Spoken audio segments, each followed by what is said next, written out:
20세기의 위대한 기독교 변증가로 알려져 있는 C.S. 루이스가 쓴 나니아 연대기라고 하는 아주 유명한 소설이 있습니다. 이것이 이제 영화화가 되기도 했었죠. 이 나니아 연대기 시리즈 중에 3권 말과 소년편에는 샤스타라고 하는 한 소년에 관한 이야기가 이제 실려 있는 것을 보게 됩니다. 이 샤스타라는 소년은 아주 어릴 적에 전쟁 중에 부모를 잃어버리게 되었습니다. 그리고 또 납치가 되었었고 중간에 아주 많은 우여곡절을 겪은 끝에 지금의 아버지를 만나게 되죠. 이 아버지는 아주 가난한 이제 어부였었는데 이 어부를 이제 아버지로 만나게 되었고 이 아버지 밑에서 그러니까 양 아버지죠. 그리고 양 아들을 삼은 것이고 이제 그 집안에서 이제 자라나게 됩니다. 그런데 이 아버지가 그렇게 좋은 아버지가 아니었습니다. 그래서 샤스타는 늘 더러운 바닥에서 그냥 잠을 자야만 했고요. 옷도 누더기 같은 옷만 이렇게 주워가지고 늘 몸을 겨우 가릴 수 있을 정도로 아주 그냥 열악한 그런 생활을 해야만 했습니다. 그리고 또 이 아들에게 밥도 아버지가 제대로 주지 않았거든요. 밥도 아주 소량의 작은 밥만 주었고 그나마 그 밥도 먹기 위해서는 죽도록 일을 해야만 했는데 일을 그냥 하는 게 아닙니다. 아버지가 막 욕하고 폭력을 쓰고 때리고 이러면서 그 아버지의 온갖 욕설과 폭력을 견뎌가면서 일을 해야지만이 그 조금의 그 밥을 먹을 수 있는 이제 그러한 상황 속에 이 아이가 자라가게 됩니다. 그런데 이 아이는요, 이러한 생활을 당연하다고 생각을 했어요. 이 아이는 아주 어렸을 때 부모를 잃어버리게 되었고 이제 지금의 아버지에게 입양이 되어 살아왔기 때문에 그러한 가난한 가정 환경들, 또 폭력적인 아버지, 억압적인 삶, 이러한 삶을 당연하다고 여기면서 살아갔다는 것입니다. 그러다 어느 날 아버지가 이제 자신을 자기의 어떤 노예로 팔아넘기려고 하는 것을 이제 알아차리게 되었습니다. 그래서 이 소년이 그날로 바로 집을 몰래 빠져나와가지고 도망을 치기 시작을 합니다. 그리고 도망을 치는 과정 가운데 여러 사람들을 만나게 되고 또 여러 사람들에게 도움을 얻으면서 어떤 한 궁궐에 이제 도착을 하게 되죠. 그리고 이 궁궐 안에 딱 들어가게 되었는데 사람들이 자기를 보면서 전부 다 왕자님, 왕자님 이렇게 부르는 겁니다. 지금 완전 거짓골을 하고 나타난 자기의 모습을 보면서 왕자라고 부르는 거예요. 이게 알고 보니까 이 왕국에 쌍둥이 왕자가 있었습니다. 코린과 코르라고 하는 쌍둥이 왕자가 있었는데 아주 옛날에 전쟁이 한번 일어났다가 그 전쟁통에 이 왕자 하나를 잃어버리게 된 거였어요. 근데 알고 보니까 그 잃어버렸던 왕자가 지금 나타난 샤스타, 자기 자신이었다는 겁니다. 그러니까 샤스타는 하루아침에 인생이 역전이 이제 일어나게 된 것이었죠. 가난한 어부의 아들로 평생 비린내를 맡으면서 비참한 인생을 살아왔었는데 하루아침에 왕국의 후계자로 자신의 신분의 변화가 일어나게 되었다는 것입니다. 곧바로 멋진 옷이 입혀졌고요, 크고 휘황찬란한 자신의 어떤 방이 또 주어졌고 값비싼 보물들이 자신의 소유가 되었습니다. 그리고 많은 신하들이 자기를 바라보면서 다 머리를 조아리는 거예요. 앞에 있는 아주 인자하게 보이는 왕과 왕비가 자신의 부모라는 것입니다. 너무나 황송했어요. 너무나 좋기도 했습니다. 그렇지만 한편으로 또 이 좋기도 하지만 이 상황이 굉장히 어색하고 적응이 잘 되지 않는 것이었습니다. 이제 식사 시간이 되면은 근사한 식탁에 앉아서 끝도 없이 진수성찬이 계속해서 나오는데 지금 앞에는 은식기들이 놓여져 있습니다. 은수저와 은포크와 이런 것들이 있지만은 이거를 쓰지 못하는 거예요. 사람들의 눈치를 바라보고 있고 그러다가 사람들의 눈치를 보다가 손으로 그 음식을 짚고요, 그다음 식탁 밑에 쭈그리고 앉아가지고 급하게 음식을 입에 집어넣고는 그 음식을 급하게 먹는 것이었습니다. 그리고 잠자리도 어색해서 이 잠옷이 거추장스럽게 여겨지는 거예요.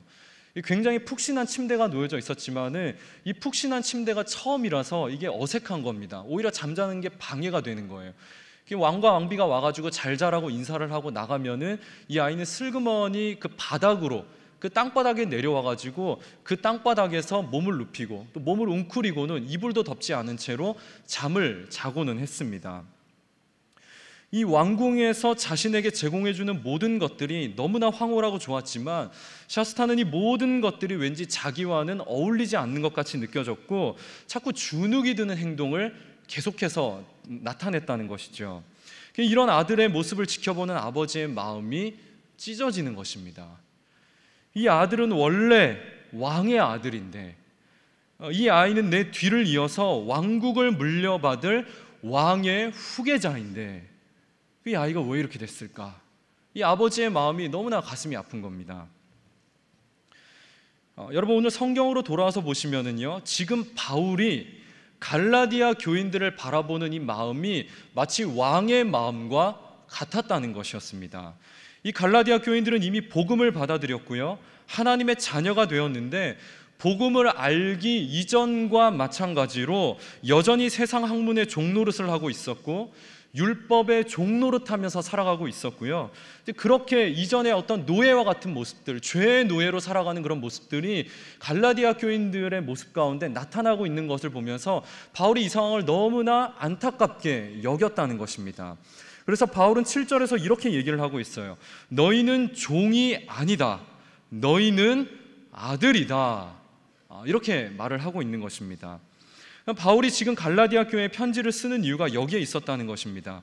갈라디아 교인들은 복음을 알고도 종처럼 신앙생활하니까 그러지 말라고 지금 이 편지를 쓰고 있었다는 것입니다.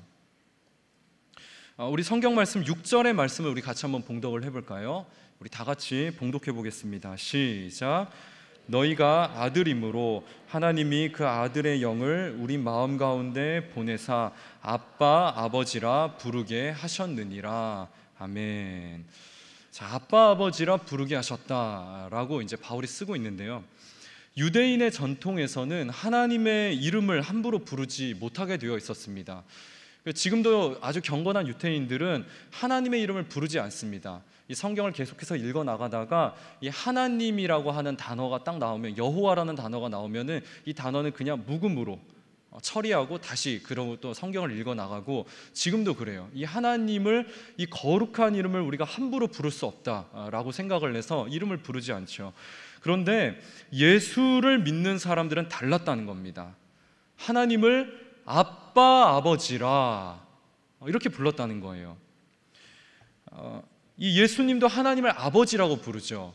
예수님이 기도하실 때 이를 보면은 하나님을 아버지라고 끊임없이 계속 부르는 것을 보게 됩니다. 그래서 예수를 믿는 사람들은요, 하나님을 아빠 아버지라고 부를 수 있었다는 겁니다. 아빠라고 부를 수 있는 것은 아들만 아빠라고 부를 수가 있죠. 다시 말해서 하나님을 아빠 아버지라고 부를 수 있다는 것은 우리가 하나님의 아들이라는 어떠한 증거, 징표가 된다는 거예요. 자, 그런데 우리가 처음부터 하나님의 아들이 된 것은 아니었습니다. 우리 1절과 2절의 말씀을 같이 한번 읽어보겠습니다. 1절과 2절 시작. 내가 또 말하노니 유업을 이을 자가 모든 것의 주인이나 어렸을 동안에는 종과 다름이 없어서 그 아버지가 정한 때까지 후견인과 청지기 아래에 있나니. 자, 이 말씀에 보면은 후견인, 청지기 이런 단어가 지금 등장을 하고 있죠. 이 로마 시대에는요, 후견인 제도와 청지기 제도라는 것이 있었습니다. 이 후견인 제도라는 것은요, 아들이 14살이 될 때까지 아버지가 이제 정해놓은 어떤 가정교사에게 이 아들을 갖다가 위탁을 시키는 겁니다. 그래서 아버지가 가르치질 않고요, 한 가정교사가 이 아들을 대신 맡아가지고 14살이 될 때까지 이 아이에게 모든 것을 가르치는 겁니다. 아들을 위탁시키는 그런 제도가 있었어요. 이게 후견인 제도입니다. 그리고 이 청지기라는 것은요, 쉽게 얘기해서 가정총무라고 보시면 됩니다. 요셉의 역할이 가정총무였었죠. 그 집안에 있는 모든 살림을 다 돌보는. 그래서 이 청직이라는 것은 주인을 대신해서 주인의 재산과 노예들을 다스리고 관리하는 사람을 청지기라고 이렇게 불렀습니다. 마치 복음을 알기 전에 우리의 상태가 가정교사에게 맡겨진 아들과 같고요, 청지기 아래 놓여져 있는 노예와 같은 모습들이 우리에게 지금 나타나고 있었다는 거예요. 노예와 같다는 것은 결국 우리에겐 자유가 없다는 것이죠. 구속당해 있는 것이고 매여 있는 상태, 종과 같은 상태. 그럼 복음을 알기 전의 상태의 그런 모습들, 그런 종과 같은 모습들이 갈라디아 교인들 가운데 나타나고 있었다는 것입니다. 그런데 이러한 노예와 같았던 우리들을 예수님께서 오셔서 풀어주셨다는 것입니다. 우리 5절의 말씀을 우리 같이 한번 봉독해 보겠습니다. 5절 말씀입니다. 시작. 율법 아래에 있는 자들을 속량하시고 우리로 아들의 명분을 얻게 하려 하심이라. 아멘. 네, 이 5절 말씀에 보면은 속량이라는 단어가 나오는데요. 이 속량이라는 단어는 그 로마 시대의 그 당시에 노예를 돈 주고 사서 풀어주던 이제 그 당시 상황이 반영된 그러한 단어입니다. 우리가 율법 아래에서요 죄의 노예로 살아가던 자들이었는데, 근데 예수 그리스도께서 이 땅 가운데 오셔가지고 우리를 대신해서 핏값을 치르시고 우리를 노예 상태에서 이 죄의 감옥에서 꺼내주셨다라는 것입니다. 그래서 우리의 신분의 변화가 일어났었다는 거예요. 그러니까 이전에는 우리의 신분이 죄의 노예, 어떤 율법 아래에 갇혀 있는 그런 갇힌 자와 같은, 종과 같은 그러한 상태에 있었다면은, 이제는 예수 그리스도께서 핏값을 치르시고 우리를 그 감옥에서 꺼내주심으로 말미암아서 이제는 우리의 신분이 자유자의 신분이 되었다라는 것입니다. 그리고 감히 우리가 하나님의 아들이라고 불릴 수 있게 되었다는 거예요. 그래서 이제는 우리가 하나님을 아빠, 아버지라, 하나님을 아버지라고, 아빠라고 이렇게 마음껏 부를 수 있게 되었다라는 것입니다. 자, 그런데 문제는요, 이 하나님을 아빠, 아버지라고 부를 수 있게 되었고, 또 이 하나님의 나라를 상속받게 되는 이 엄청난 특권을 우리가 부여받았음에도 불구하고 여전히 우리는 세상의 학문에 매여 있었고요, 그리고 율법에 묶여서 종과 같은 생활을 반복하고 있더라는 거예요. 그리고 이 갈라디아 교회 안에도 지금 그와 같은 모습들이 끊임없이 보여주고 있었다라는 것입니다. 이 갈라디아 교회 안에 종과 같이 신앙생활을 하는 사람들이 많았던 이유는요, 이 바울이 전한 복음과는 다른 복음을 전하는 거짓 교사들이 있었기 때문이었습니다. 자, 바울은 분명히 전적인 은혜로 얻게 되는 구원을 가르쳤거든요. 하나님의 편에서 우리 인간들에게 일방적으로 주어지는 선물로서의 구원을 가르쳤습니다. 그런데 거짓 교사들은 바울이 전한 복음과는 다른 복음을 전하는 거예요. 율법을 지켜야 구원을 얻는다, 이렇게 다른 복음을 전하더라는 것입니다. 이 거짓 교사들이 전한 다른 복음의 내용이 10절과 11절에 그 내용이 나타나고 있는데요, 우리 10절과 11절의 말씀을 우리 다 같이 한번 봉독해 보겠습니다. 시작. 이제는 너희가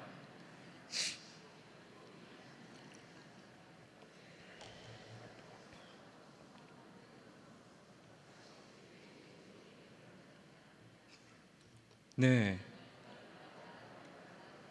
해를 삼가 지키니. 아멘. 네, 여기 말씀해 보시면은 이제 초등학문이라는 단어가 나오는데요, 이 10절에 나오죠. 이 초등학문이라는 단어는 앞에 3절에서 쓰인 초등학문과 동일한 단어입니다. 이 고대 사회의 철학과 학문들을 가리키는 단어라고 보시면 되는데요, 그러니까 이 복음 안에 다른 것들이 섞여 들어왔다는 겁니다. 다른 학문, 세상의 철학들, 다른 가르침들이 복음 안에 섞여서 들어왔다는 겁니다. 자, 그리고 이 날과 달과 절기와 해를 지킨다, 이 말은요 이제 크게 두 가지로 해석이 되는데요, 말 그대로 이 하늘에 있는 해와 달과 별들을 우상 숭배한다는 그런 의미가 있고요, 또 다른 의미, 또 한 가지 의미는 율법주의를 가리키는 것으로 이제 이걸 해석을 하기도 합니다. 이 갈라디아 전체 문맥을 살펴보았을 때에는 후자의 해석을 더 이제 적합하다고 보여지는데요, 이 율법주의로 해석이 될 경우에 여기서 날은요 안식일이나 그 외 특별히 금식하는 날들을 의미한다고 보는 것입니다. 또 달은 달의 운행 주기와 관련해서 원력과 관계된 절기들을 가리킨다고 보는 거예요. 또 절기라는 것은요, 이 구약에 기록되어 있는 유월절, 또 칠칠절, 초막절, 이런 유대인들의 어떤 3대 절기를 비롯해서 구약 성경에 나오는 다른 많은 절기들을 가리킨다, 이제 그렇게 봅니다. 또 그리고 마지막으로 이 해라는 단어는요, 해는 7년 만에 돌아오는 안식년, 그리고 50년 만에 돌아오는 희년을 가리킨다고 보고 있어요. 자, 그런데 이 갈라디아서 전체 문맥을 이제 살펴볼 때에는요, 다른 복음이라고 했었을 때에는 이 다른 복음은 인간의 공로, 어떤 율법적인 요소가 섞일 경우에 다른 복음이다, 이렇게 말하고 있는 것들을 보게 되거든요. 그래서 여기서 날과 달과 절기와 해를 삼가 지켰다라는 말은 율법을 철저히 지켰다라고 해석이 되는 것이 더 타당하지 않을까, 이제 그렇게 보는 것입니다. 그러니까 다시 말해서요, 지금 갈라디아 교인들은 바울이 전한 복음은 잊어버리고 거짓 교사들이 전한 다른 복음을 받아들여서 다시 초등학문 아래에 갇히고 율법 아래에 갇힌 생활을 하면서 복음을 받아들이기 이전의 모습으로 신앙생활을 하더라는 거예요. 이 바울이 갈라디아 교회를 보면서 더 안타까웠던 것들은 갈라디아 교인들이 이 바울을 정말 사랑했었거든요. 이 바울과 갈라디아 교인들과의 관계는 이게 보통 관계가 아니었습니다. 굉장히 서로 깊이 사랑하는 관계였는데 그 사랑하는 관계 속에서 전해진 복음이었고 서로의 신뢰 관계 속에 전해진 복음이었는데 이 복음이 어쩌다가 이렇게 변질이 되었냐는 거예요. 그리고 바울을 배척하고 있고 거짓 교사들이 바울을 막 배척하고 다른 복음을 전하는데 거기에 지금 경도되어서 갈라디아 교인들이 막 따라가고 있고 이런 걸 보면서 바울이 우리 관계가 이거밖에 안 되었느냐, 그리고 내가 전한 복음이 이렇게 별거 아닌 복음이었느냐, 바울이 너무너무나 안타까워하고 있었다라는 것입니다. 이 갈라디아 교인들이 바울을 어느 정도로 사랑했느냐 하면은요, 이 14절의 말씀을 한번 같이 보도록 하겠습니다. 우리 14절 말씀 같이 한번 봉독해 볼까요? 시작. 너희를 시험하는 것이 내 육체에 있으되 이것을 너희가 업신여기지도 아니하며 버리지도 아니하고 오직 나를 하나님의 천사와 같이 또는 그리스도 예수와 같이 영접하였도다. 아멘. 자, 갈라디아 교인들이요, 이 바울을 천사처럼 영접을 했다고 하죠. 마치 예수님 모시듯이 영접을 했다고 얘기를 하고 있죠. 바울이 갈라디아 교회에 와서, 이 지역에 와서 복음을 한참 전할 때에 사람들이 바울을 굉장히 좋아했고요, 바울을 사랑했었고, 그래서 바울을 천사와 같이, 예수님과 같이 바울을 굉장히 극진하게 영접을 했다는 것입니다. 자, 그리고 또 한 가지, 바울이 이제 몸이 좀 약한 부분이 있었는데 그 육신의 약한 거를 보면서도 갈라디아 교인들은 이 바울의 육신의 약함을 자신이 좀 대신했으면 좋겠다, 이렇게 나설 정도로 바울을 굉장히 아끼고 사랑했다는 거예요. 우리 15절의 말씀도 한번 같이 읽어볼까요? 15절의 말씀 시작. 너희의 어디에 있느냐? 내가 너희에게 증언하노니 너희가 할 수만 있었더라면 너희의 눈이라도 빼어 나에게 주었으리라. 자, 너희가 눈이라도 빼어서 주었겠다. 이 말씀을 보고 보통 신학자들은 바울이 눈이 좋지 않았을까, 안질이 있지 않았을까, 이제 이렇게들 생각을 합니다. 그 근거를 어디서 찾냐 하면은 이 사도행전 9장을 보시면은요, 바울이 다메섹을 가던 길에 예수 그리스도를 만나게 되죠. 그 강렬한 빛이 임하면서 그 빛 앞에 엎드러지게 되고요, 바울이 시력을 일시적으로 잊어버리게 됩니다. 그리고 나서 3일 동안 이제 아나니아의 집에 머무른 후에 기도를 받고 나서 나중에 눈이 다시 보여지게 되죠. 그래서 신학자들은 이 3일의 시간 동안에 눈이 잠시 실명되었기 때문에 아마도 바울은 안질이 있지 않았을까, 어떤 눈의 시력에 문제가 있지 않았을까, 이렇게 이제 추측들을 하고는 합니다.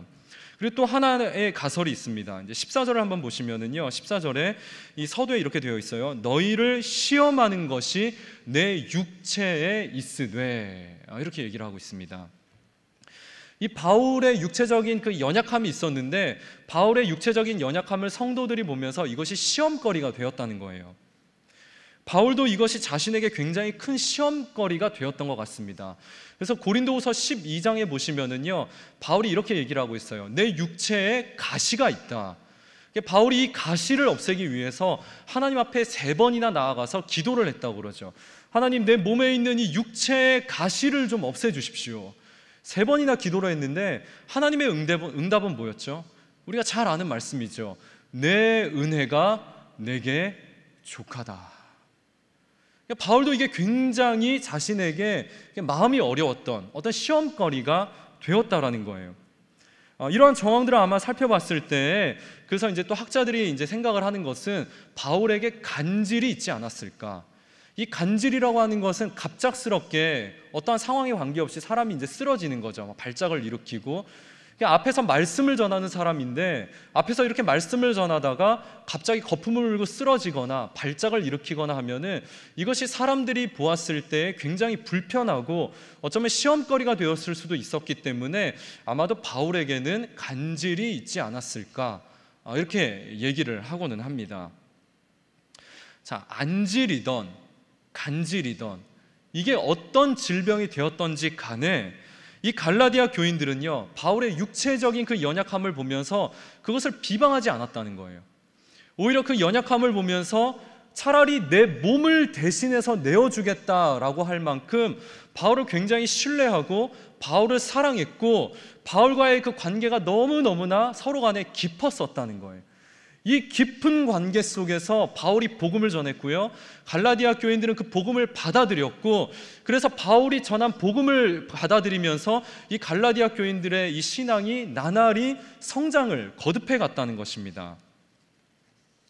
자, 그런데 바울이 전한 복음은 지금은 이게 어디 갔는지 모르겠고 다 변질되어 버리고 거짓 교사들이 이 안에 판을 치면서 다른 복음이 이 안에 왕성한 것을 지금 보고 있으니까 바울은 이 상황을 바라보면서 너무너무나 가슴이 아팠다는 것입니다. 그래서 바울은 갈라디아 1장 7절에서 1장 7절과 8절에서 이렇게 이야기를 하고 있죠. 우리 다 함께 화면을 보면서 봉독해 보겠습니다. 시작. 다른 복음은 없나니 다만 어떤 사람들이 너희를 교란하여 그리스도의 복음을 변하게 하려 함이라. 그러나 우리나 혹은 하늘로부터 온 천사라도 우리가 너희에게 전한 복음 외에 다른 복음을 전하면 저주를 받을지어다. 지금 바울이 얘기하고 있어요. 다른 복음은 없다. 다른 복음을 전하면 너희가 저주를 받게 될 것이다. 이 갈라디아 교회 편지를 쓰면서 서두에 아주 강경한 어조로 이 거짓 교사들과 다른 복음을 경계하고 있었다는 것입니다. 오늘날의 상황도 크게 다르지 않죠. 오늘날에도 이 우리의 교회 안에 또 우리의 마음 가운데 다른 복음이 들어와 있을 수 있다는 것입니다. 복음과는 상관없는 공로주의, 성과주의, 율법주의, 이러한 것들이 우리 안에 들어와 있을 수 있다는 거예요. 여러분들이 지금 소유하고 있는 복음은 안녕하십니까? 괜찮으신가요? 여러분, 복음은 공로가 아닙니다. 복음은 은혜입니다. 복음은 선물이에요. 복음은 자유입니다. 이제 마지막 부분인데요, 이 갈라디아서 4장 21절에서 31절까지의 말씀을 보시면은 바울은 갈라디아 교인들에게 이 복음과 율법에 대해 다시 설명을 하기 위해서 그 아브라함의 아들이었던 이스마엘과 이삭을 비교하면서 율법과 복음에 대해 다시 설명을 해놓고 있는 것을 보게 됩니다. 이 이스마엘과 이삭은 이 두 아들은 아브라함의 이제 두 아들이었는데요, 먼저 태어난 아들이 이스마엘이었습니다. 고대 사회에서는 첫째 아들에게 모든 유산을 물려주는 그것이 관습이었죠. 그런데 하나님은 이스마엘에게 이 기업을 물려줄 수 없다라고 이렇게 말씀을 하세요. 이유는 간단했습니다. 이스마엘은 내가 선택한 자가 아니야, 이렇게 말씀을 하시는 거예요.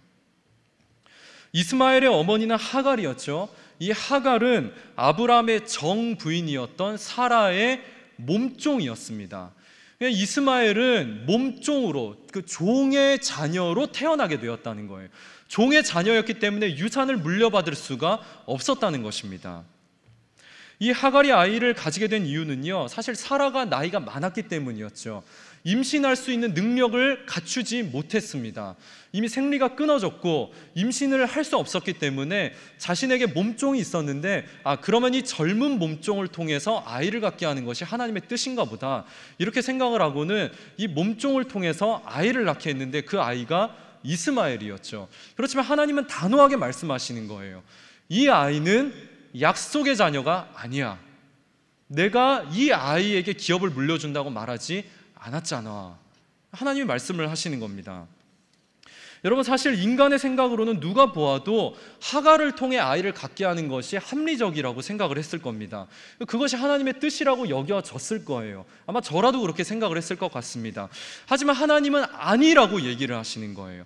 하나님은 약속한 대로 사라의 몸을 통해 자녀가 나게 될 것이라고 말씀을 하시죠. 사라의 몸에서 태어나는 자가 기업을 얻게 될 것이라고 말씀을 하시는 것입니다. 결국 하나님께서는 임신할 수 없었던 사라의 몸을 통해 역사하셔서 아이를 낳게 하셨는데, 이 아이가 바로 이삭이었습니다. 하나님 말씀하시죠. 이 아이가 약속의 자녀야. 이 아이가 내가 선택한 자녀야. 이 아이가 너를 통해 기업을 물려받게 될 것이다, 말씀을 하십니다. 여러분, 하나님의 기업을 이어받을 자는 하나님이 선택한 자여야 한다는 것입니다. 하나님이 이삭을 선택한 이유가 무엇이었겠어요? 이삭이 선택받을 만한 이유가 아무것도 없었다는 겁니다. 이미 이삭이 태어나기 전부터 하나님이 일방적으로, 강권적으로 이삭을 그냥 선택했다는 거예요. 하나님의 주권적이고 강권적인 선택을 받은 자가 하나님의 자녀로, 기업을 물려받을 자녀로 인정받게 되는 것이지, 인간의 어떤 의지와 노력으로 하나님의 자녀가 되거나 기업을 물려받게 되는 것은 아니라는 것입니다. 바울은 이 하갈과 사라의 이야기를 통해 인간의 노력이 아닌 하나님의 전적인 주권과 선택으로만 우리가 하나님의 자녀가 될 수 있고 하나님 나라를 기업으로 물려받을 수 있게 된다는 것을 가르쳐주고 있었다는 것입니다. 이제 이 이야기만 하고 말씀을 마치려고 합니다. 제가 고등학교 시절이었어요. 이제 고등학교 시절에 이제 친구들 중에 부잣집 도련님이 한 명 있었습니다. 그런데 이 아이는요, 집이 어딘지 저희는 잘 몰랐고요. 부모님도 저희 본 적이 없었고, 근데 항상 기사가 있었어요. 늘 이게 기사가 따라다녔고, 기사가 늘 태워가는 이제 그런 친구였고요. 교회를 좀 나오다가 이제 말았습니다. 다양한 설이 있었어요. 어디 회장, 손주다, 그다음에 어느 기업체 사장의 아들이다, 오만 설이 막 다 돌았는데, 근데 굉장히 잘 살았습니다. 입고 다니는 옷도 그렇고. 자, 그런데 언젠가 친구들이랑 저희가 이제 편의점에서 라면을 이렇게 먹고 있었습니다. 근데 이 편의점이 이 주유소가 딸린 그 편의점이었어요. 이 라면을 막 먹고 있는데 저쪽에서 BMW 한 대가 이렇게 쭉 미끄러져 들어오는 겁니다. 주유를 하고 이제 운전석에서 사람이 내렸어요. 그리고 뒤로 이렇게 가가지고 문을 딱 열어주는데 사람이 내리는데 보니까 그 부잣집 도련님 친구인 거예요. 근데 딱 아주 고급스러운 그 스웨터 니트에다가 바지 쫙 아주 각도 딱 돼 있는 그 뒷짐을 쫙 지고 이렇게 바람을 쐬면서 햇빛을 맞으면서 이렇게 있다가 그 주유가 다 끝났습니다. 다시 또 문을 기사가 탁 열어주고 다시 차에 딱 타는 거예요. 문을 닫아주고 다시 이제 기사가 앞에 탔습니다. 그리고 쭉 나가는 거예요. 저희가 다 라면을 먹다가 와, 저희가 입을 다물지 못했어요. 야, 쟤도 고등학생이고 우리도 고등학생인데 누구는 문을 열어주고 누구는 문을 내가 스스로 열고 닫고, 야, 이게 뭐냐. 근데 제가 신앙에 대해서 생각을 하면서 가끔 그 친구가 조금 생각이 날 때가 있습니다. 우리가 하나님의 자녀라면 하나님의 자녀다운 품위와 모습들이 나타나야 할 터인데 우리가 종처럼 비루하게 살아가고 있지는 않은지 가끔씩 그 친구의 모습이 생각이 나고는 합니다. 여러분은 하나님의 자녀가 맞습니까? 여러분은 하나님의 나라를 기업으로 물려받을 하나님 나라의 자녀들이십니까? 여기 있는 우리 모두 하나님의 자녀로 하나님 나라를 물려받을 자들로 특권을 받게 되었는데 그 특권을 마음껏 누리면서 하나님을 아빠, 아버지라 부르시면서 자유자로 살아가시는 저와 여러분들이 되시기를 주님의 이름으로 축원합니다.